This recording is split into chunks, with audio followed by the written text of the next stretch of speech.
that again. So yeah, I'm just going to assume that you're, well, yeah, 51, struggling to lose weight, tone up, maybe reached a plateau, maybe struggling to keep up with high intensity exercise. So this is perfect because uh,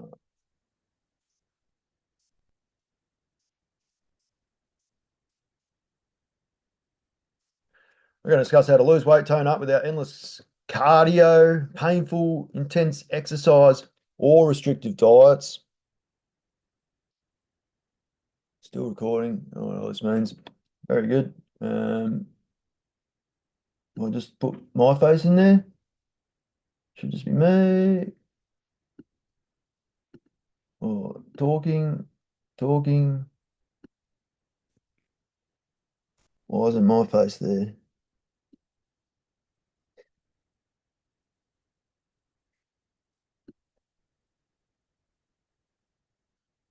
How to lose weight, tone up without endless cardio, painful exercise.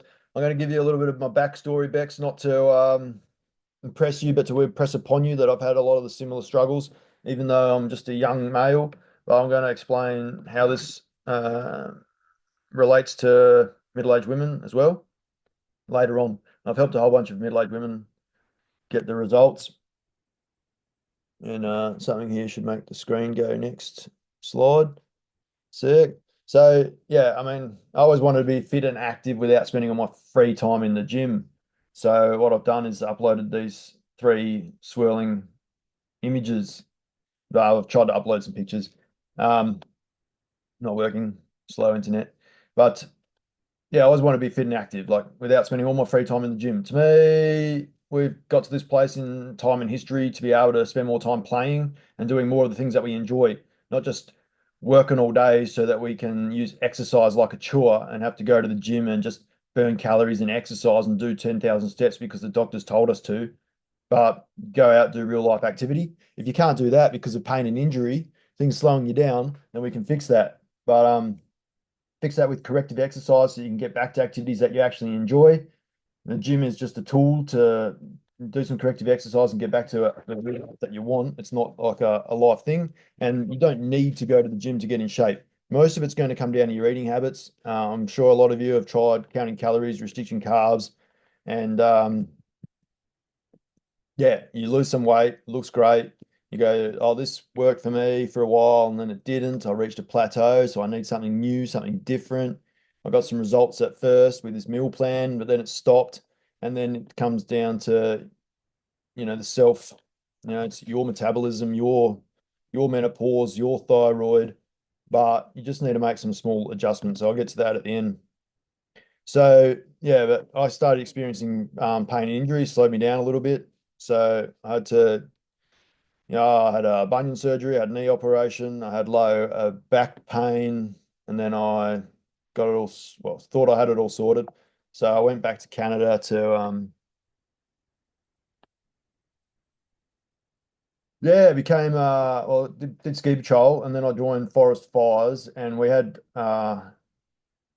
boot camp for 4 weeks. I ticked the box that sounded most exciting, which was Rap Attack, so the rappel team, and we did 2 weeks of boot camp before the normal 2 weeks of training for the forest fires in Alberta in Canada. And so that meant we were up at 4 a.m. running in the snow every morning and then walking up 10 flights of stairs to rappel down for training um, about 10 times a day. One day, my boots were full of water from trudging through a creek in the morning. Um, but they provided buffet breakfast, lunch, and dinner. And I didn't know if it was something that I wanted to do forever, or wanted to do for the season, but I just kept looking forward to the next free meal. And I had to get below 80 kilos to be in a helicopter with everyone else that had to be under 80 kilos. And so there was a bit of pressure on me to lose some weight, but all this delicious food and everyone telling me you can't eat, can't eat carbs and things when I was sitting down with all my delicious food, telling me what I can and can't eat to lose weight. Yeah, this isn't to impress you, but just to impress upon you, like I said, that I've been through similar um, things. So yeah, boot camp, 4 a.m. every day of the week, walking up and down flights of stairs all day and struggling to get under 80 kilos. Then I returned to rafting after I sorted out my shoulder bursitis and yeah, kayak after work. Then I thought I had something valuable to teach people in the gym how to focus on corrective, postural corrective exercise, core engagement, rather than just trying to beat themselves up and lose the fat. But no one wants to listen. They all feel like they need to train harder and go crazy, and they say, "Oh, um, yeah, you're not like me because you're just a young male, so I need to do X, Y, Z to get in shape."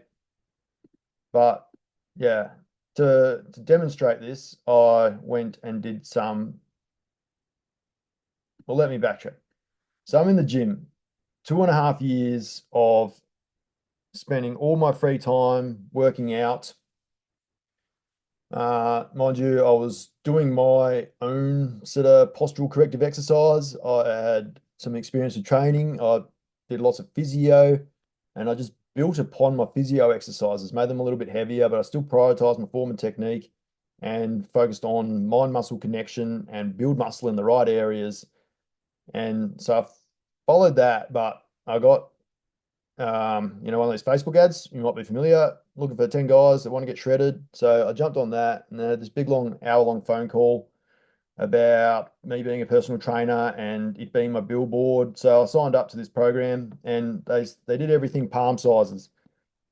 So they gave me a training program. I followed my own and they were like, pick a protein, pick a fat, pick fiber, pick carbs, and everything was palm sizes.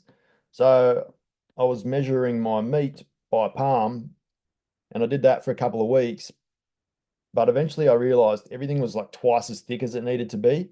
So I put some things on the scales and it just helped me eyeball it from then on what a palm size of meat really was. Welcome, Julia. I'm just going over a little bit of backstory so you can relate to some of the things, some common struggles before we identify the difference between me and a middle-aged woman trying to get in shape. But everything was palm size. So I was doing that. 2 weeks in, I didn't look any different. But then the coach said, "Oh, if you're trying to get shredded, you should cut out one serve of carbs," because I was having like 2 handfuls of carbs. And it was a whole lot of food and I couldn't really fit it in. I was like struggling to eat, sitting down. I think the trick is most people get dinner right, but you're trying to kind of eat dinner 3 or 4 times a day. So I was sitting down to like a huge plate of dinner at 11 a.m. after a big breakfast, trying to get all these fiber and carbs in. So 2 weeks in, I cut out one serve of carbs, and then I thought, hey, what happens if I cut out both serve of carbs? And lo and behold, I lost um, I lost 6 kilos in 2 weeks and got all shredded. And then I went on to help these ladies win the 8-week challenge at the gym. And then I started doing some bodybuilding competitions. I did these self-trained just to experiment.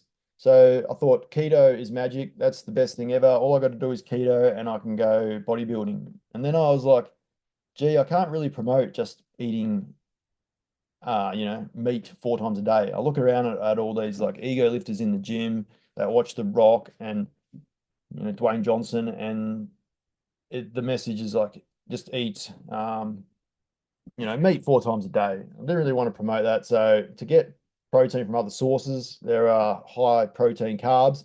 So I looked into carbs and blood sugar and insulin, and I'd experiment during the day. I used to always get these low blood sugar things. I didn't even know what they were, but even after eating a big meal, I'd run around like an idiot at school at lunchtime and I'd get lightheaded and weak and blurry vision. And one day, Dad just casually said to me, "Oh, yeah, low blood sugar." So now that I knew, I started experimenting, going through my day, and I'd get tired, weak, and hungry. And I think for a lot of people, the constant need to snack and the hunger are all cues that you've got low blood sugar. And that can come after eating a meal and all the blood sugar going to your stomach. And it has to do with insulin spikes and insulin coming down, and then you want to eat more sugar. So that's why sometimes if you don't eat at all or you do keto, you don't really have the appetite, whereas carbs kind of stimulate the appetite, and you can play with that to control your hunger and make you more hungry and get food in. So yeah, I did one comp keto. I did one then I went vegan just to prove a point that you can do bodybuilding vegan. I don't really know. I didn't do a lot of bodybuilding. It's just mostly like trying to get as lean as you can. And there's about 8 categories for women and 3 categories for guys. So no matter what size you're in, you just try and get as skinny as you can. And what this taught me is that once a week you go in and you evaluate your progress, measure your result, and if you have a date where you want to be at 5% body fat. So if you're not making the right trajectory, then you adjust your meal plan so that you're continuing to make progress until you get to your goal on a certain day. So it's not just set and forget with a meal plan, it's always constant adjustments.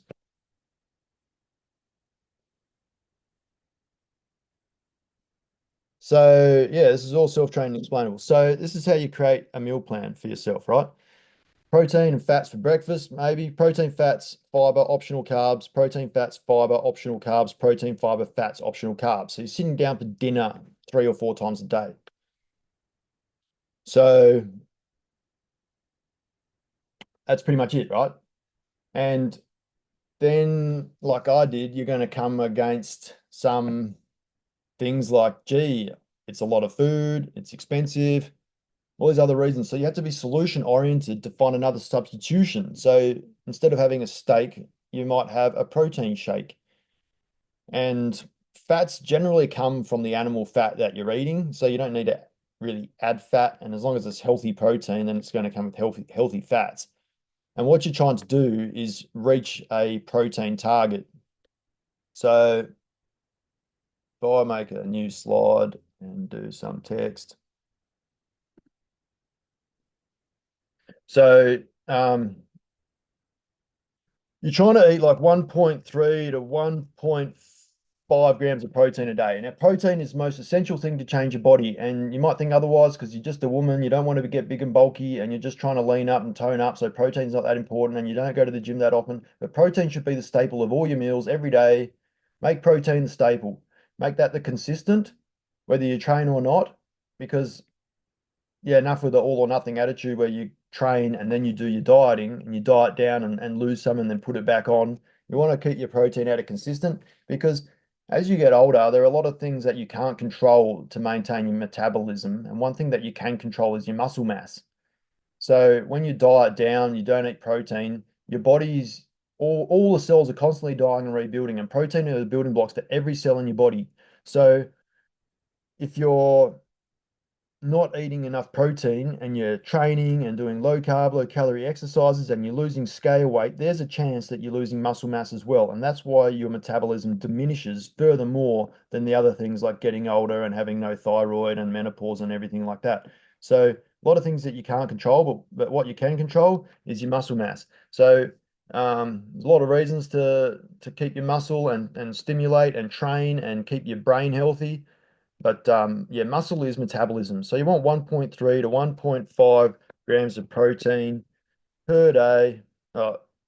Yeah. So if you're and if you're a huge person, that's like tons of protein. So let's go by your goal weight or your lean muscle mass. So if you didn't have all the fat.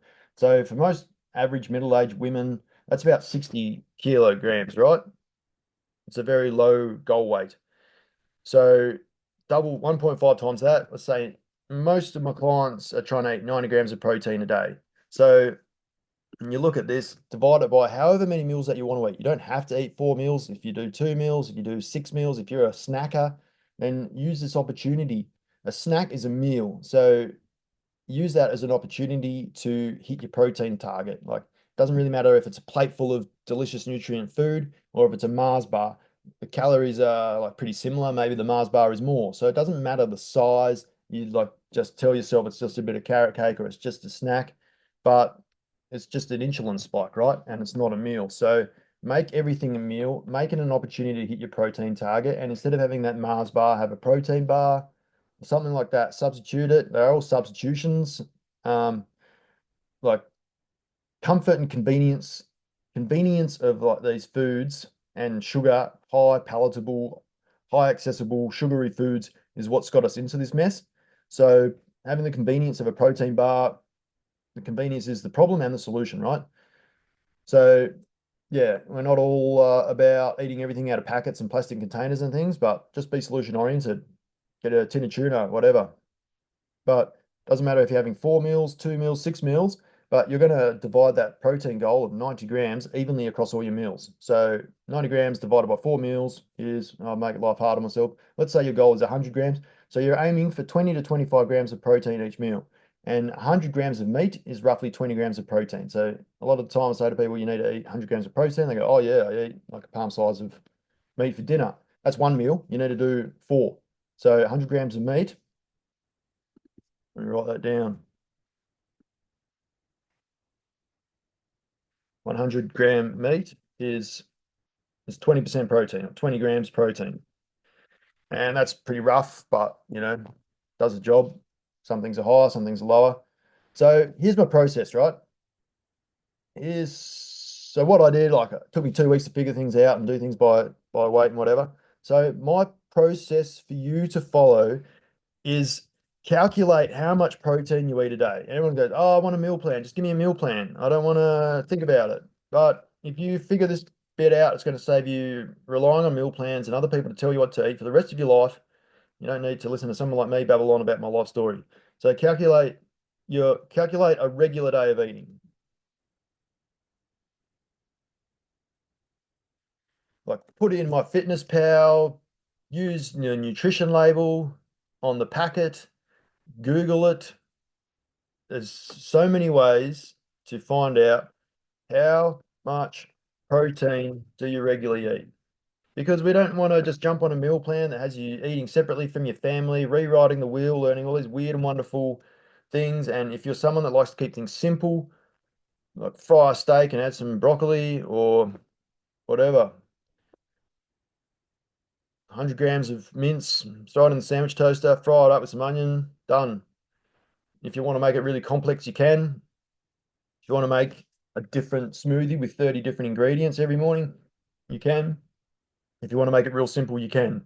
So how much protein are you currently eating? And what meals? Then when you look at the meals and go, oh, this had no protein in it, that's probably why I was tired, weak, and hungry 2 hours later because there's a bit of carrot cake. You want to make a plan to fill in the gaps. So just Google, make a plan to fill in the gaps.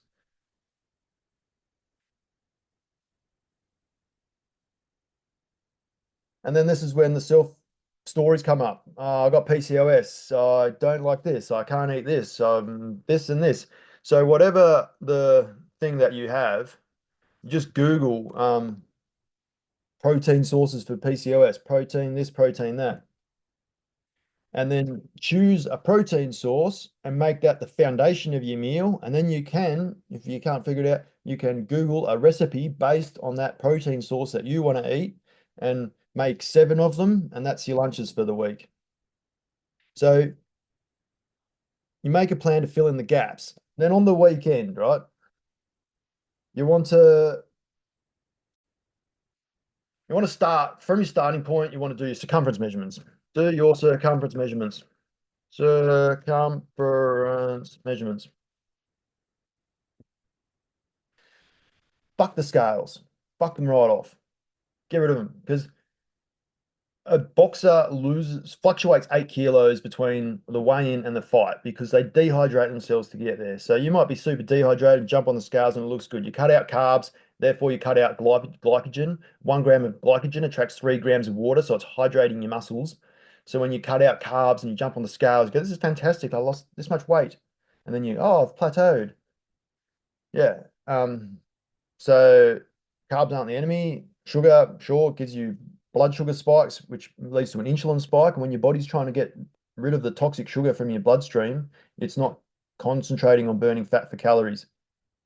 But if you have complex carbs, high in fiber, wrapped in fiber, so your body has to break down the fiber to get to the sugars or the carbs or the glycogen or the glucose, then it's not going to hit your bloodstream so fast, and you're not going to get that same blood sugar spike and insulin spike that leaves you tired, weak, and hungry and looking for your brain sending signals, because you get the rebound effect of high blood sugar. Your insulin does its job and then brings your blood sugar down low. And when you add exercise to that, suddenly you've just burned through all your glycogen in your bloodstream, and then your brain's freaking out that it's hypoglycemic, low blood sugar. And so your brain sends signals that you're hungry and you need to eat to get your blood sugar back up. So That's why it has a lot more to do with your blood sugar. So do your circumference measurements rather than scale weight, or you can get calipers and do body fat percentage if you're getting pretty close to your goal and you're pretty lean. But for most of you, circumference measurements around your waist, hips, thighs, it's going to give you a clear indicator of what you're doing. Then follow this plan, eat 90 grams of protein a day and measure the result.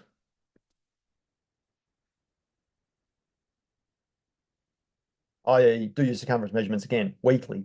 Then you can go back to your plan. First, problem solve. If something didn't work, didn't like it, didn't stick with it, then just adjust your plan. If you ate more calories for dinner on Friday night, eat less for breakfast 7 days a week. Move some things around so the plan works for you. If like you don't fail, the plan fails. So keep adjusting the plan till it works for you. Having done that,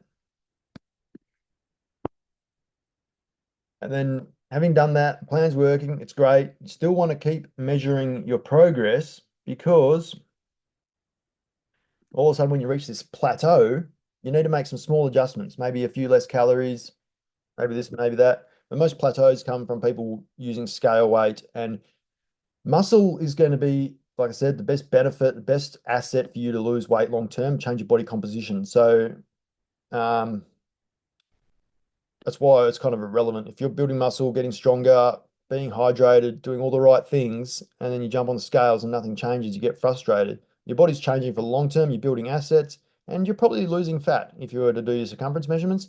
So keep at it. And then we can make some small tweaks and adjustments to your meal plan and your food. And that's where I come in. We can look at what you're eating and make some adjustments and make sure you're getting all the nutrients and everything that you need to continue to thrive, keep making progress, change your body for the long term, for the win. Let me show you something. This is AI, obviously, but it really highlights two 70-kilo women that look completely different. So is 70 kilograms your goal, or is the lean lady on the left your goal?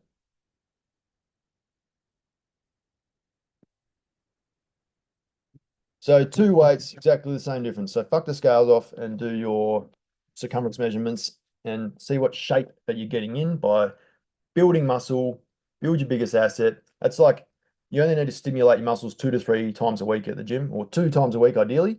So you're going to do full body 2 to 3 times a week. And if you want to go for more, then you can split your body up into upper body and lower body. Prioritize your strength training. And I mean prioritize it. Don't do boot camps, go, oh, yeah, we did a few push-ups here and this and that there. I mean, prioritize a strength training program where you're monitoring your strength progress, you're pushing muscles to failure, giving them a reason to grow. If you don't find that fun and exciting, it's the quickest way to change your body, and you can address pain and injury and get back to active activities outdoors, things that you actually enjoy. So you're not constantly thinking about exercise and burning calories, but just living a real life that we're designed to live and have some freedom from stressing about calories every day.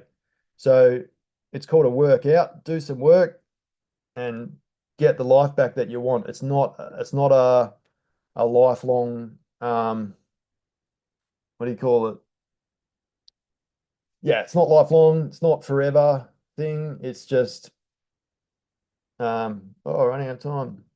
It's not a forever thing, just like 6 weeks at the gym or 6 weeks at home, big transformation, get back to activities that you actually enjoy, maybe keep it as a foundation. But yeah, a lot of people are like, oh, it's boring, it's this and that. But it says a lot about the constant stimulus that we need as humans these days from screens. I'm really bad for it too, especially when I'm using it for business and other things. Then yeah, like I reach for my phone all the time, see, oh, have I got more clients? People message me, am I going to be rich soon? And other people reach for food when they're bored and things like that. And then you do some exercise. I think yoga is self-awareness, union of mind and body, and Pilates is about self-control. There's no reason why you can't incorporate all of these. They're just well, yoga is a ancient Sanskrit philosophy of life, but Pilates was just a guy that made a philosophy. So they're just brand names now. So you can incorporate all those things in your strength training. If you do a heavy set of compound lifts, you're going to get your muscles working, which require oxygen. So you're going to get some cardio out of that. Get all these benefits from prioritizing your strength training, not doing HIIT and boot camp and prioritizing your high intensity fat loss exercise. Yeah, you don't have to do gyms, Bex. Yeah, you can do that at home. Have you tried eating 90 grams of protein a day, Bex? Sorry, that to get a bit intense.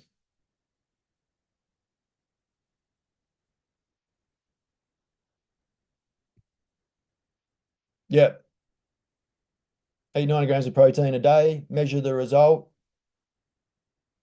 and then you can adjust your food from there. And yeah, that's it. Tried everything, but the only thing that works.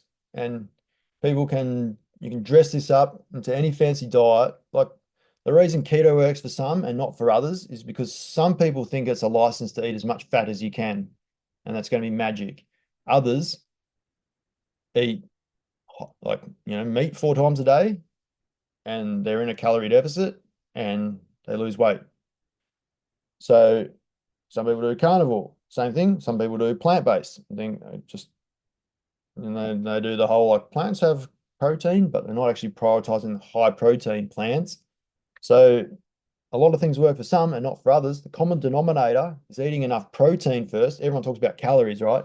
But what happens is you cut out calories, you eat less and less and less, your body adapts, you get smaller, weaker, you're probably losing muscle mass, and then you reach this plateau and you've got nowhere to go. You can't eat less and less and less. So the common denominator is eat enough protein. It's funny that everyone trying to lose weight is like they go to the gym and just spend the whole time on the cardio machine and then go home and I don't know what. But people that are changing shape are lifting weights, doing strength training, then they go home and do their meal planning and preparation or eat their meal plan and preparation. So meal plan and preparation is the key, and making a plan to reach your protein targets is going to be the biggest kicker.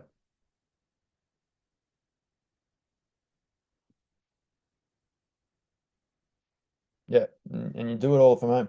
All these people I need motivation to go to the gym. Why isn't my face real big? Why is yours? You speaker, I'm speaking. Mercy, nah, go away. I'm speaking. Make me bigger.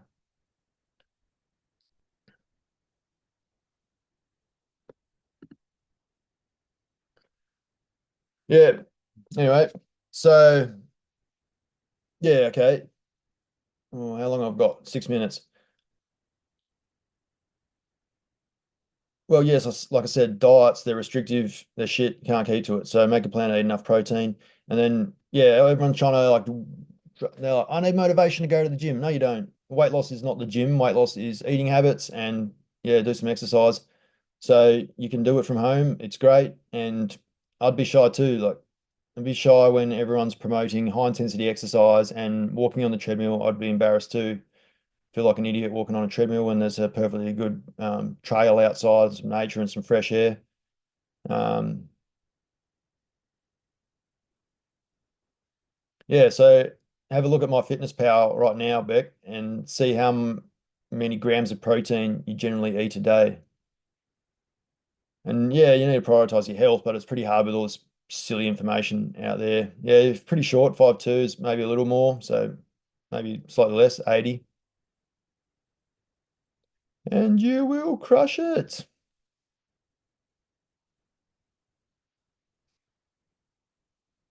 Um, I thought you were using my fitness pal. That's pretty good. It integrates to my app.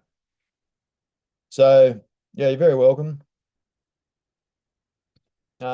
Yeah, talk to me a little bit more. Any questions that you have outside this? I can coach you over the next 6 weeks. Generally, my clients lose 10 centimeters from their waist and eliminate pain and injury if that's a thing for you. But yeah, I'm not sure. Got me on Facebook. Shoot me a message and we can continue this. Let me know what you're currently eating and how many grams of protein you eat a day. I'll look forward to your progress. All right, talk soon. Cheers. Bye.